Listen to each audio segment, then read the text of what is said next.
तो हमने सिर्फ जिले से कुछ कुछ पदाधिकारियों को बुलाया जो संगठन में दायित्व पे हैं। उनको इसलिए बताया कि उनको बुलाया कि उनको पता लगे कि उनका संगठन कितनी तेजी से काम कर रहा है, क्या काम कर रहा है।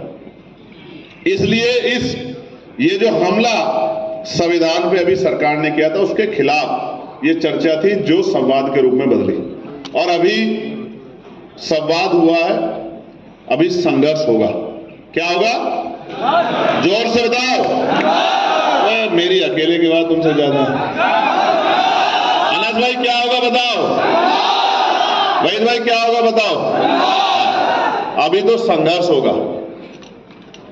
ये आजाद भारत है, ये गुलाम भारत नहीं।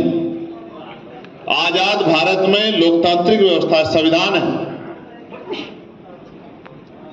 गुलाम भारत में राजतंत्र था, रानी के पेट से राजा पैदा होता था और चुनाव नहीं होते थे। राजा के परिवार में जो व्यक्ति पैदा होता था वही दूसरा राजा बनेगा, यही तय होता था। लेकिन तकलीफ के साथ कहना पड़ रहा है कि आज भी बहुत बड़ी आबादी राजतंत्र की तरह ही जी रही। कुछ उनमें से ऐसे हैं जो अपने आप को मालिक समझते हैं और कुछ लोग ऐसे हैं जो अपने आप को गुलाम समझते हैं। वो गुलामी की बेड़ियां नहीं काट पा रहे हैं। राजतंत्र में लाठी, तलवारें, भाले, बंदूकें, तोपें चलती थी, हजारों हजारों लोगों की जान जाती थी। लेकिन भारत के संविधान ने इतनी सुंदर व्यवस्था की है, ना लाठी चलाना, बंदूक चलाना, ना तोप चलाना, ना किसी को बुरा कहना, अच्छी बात कह के अपना हम क्या कर सकते हैं समझा के आप इस व्यवस्था में भागीदार हो सकते हैं और अब खुद को ताकतवर बना सकते हैं।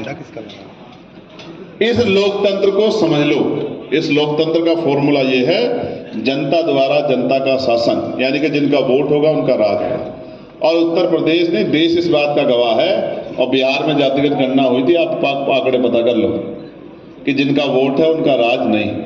और जब तक आप अपने वोट की अहमियत नहीं समझोगे, आपने जितने मसलात बताए, जितनी समस्या आपने बताई है, तालीम की हो, स्कॉलरशिप की हो, धार्मिक आजादी की हो, रोजगार की हो, या और कोई समस्या हो, जुल्म जात के अन्याय की हो, बुलडोजर से लेके कोई समस्या हो, उसको हल कैसे करोगे जब कुर्सी पे सत्ता में दूसरी पार्टी के लोग बैठे होंगे और कुर्सी पे उनके चहेते अधिकारी बैठे होंगे, डीएम एसएसपी उनके होंगे, डीआईजी आईजी उनके होंगे, एडीजी डीजीपी उनके होंगे, चीफ सेक्रेटरी से लेके और गांव का सेक्रेटरी उनकी बात मानेगा, तो वो आपको न्याय क्यों देंगे?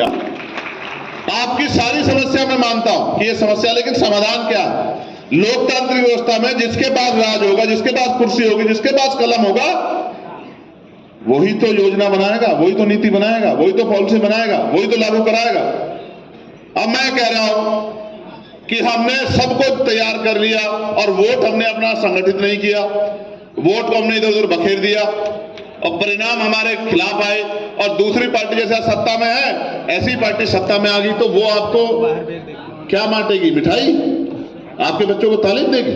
आपको स्कॉलरशिप देगी? आपको सम्मान देगी? वो तो लठी मारेगी ना भाई। वो तो वोट इस बात पे मांग रहे हैं कि आप हमें वोट दे तो हम इनको लठ मार देंगे। आप समझो, मैं तो खादिम साहब बैठे हैं, मैंने देख लिया उनको। अगर मुसलमान, मैं सच कह रहा हूं, बीजेपी को वोट देने लग जाए इस देश में, मैं सच कह रहा हूं, इस देश में भारतीय जनता पार्टी सबसे नीचे दर्जे की पार्टी हो जाएगी। वो इसी नाम पे वोट मांग रहे हैं जो सत्ता में बैठे इस समय, जिनसे मुकाबला है। मैं किसी और दल पे बात नहीं करना चाहता, मैं तो सत्ता से बात करना चाहता हूं, और इसलिए नहीं करना चाहता क्योंकि उनकी हमारी लड़ाई नहीं, ये तो हमारे लोग गुमराह। वरना उनको जिस तरह से उनके बड़े बड़े नेताओं को, जो सबसे बुजुर्ग हैं, जैसे खींच खींच के धक्के मार के कोने में कर दिया जाता है ना, उसके बाद भी अगर वो समझना नहीं चाहते, अगर वो अपमान को इज्जत समझ रहे हैं, तो मैं क्या कर सकता हूं? इज्जत तो दिखती है, इज्जत इस मंच की गवाही है कि इज्जत किसे कहते हैं। वरना आप देख लो, अभी 15 दिन नहीं हुए, ऐसे कोने मार मार के वहां कोने में ले गए। बताओ लेगे नहीं लेगे? बताओ। तो ये तो दिखती है अपने आप। मैं ये कह रहा हूं, इतनी बड़ी आबादी को नकार के और आप ये कहते हैं कि वो आपको वोट भी देती रहे, ये तो इनकी ईमानदारी है। हमारे वसीम साहब खड़े हैं और नईम साहब खड़े, मैं ये कह रहा हूं, नकारात्मक राजनीति आपको इस देश को लेकर डूबेगी। मेरी बात को आप याद रखें। सकारात्मक राजनीति करो।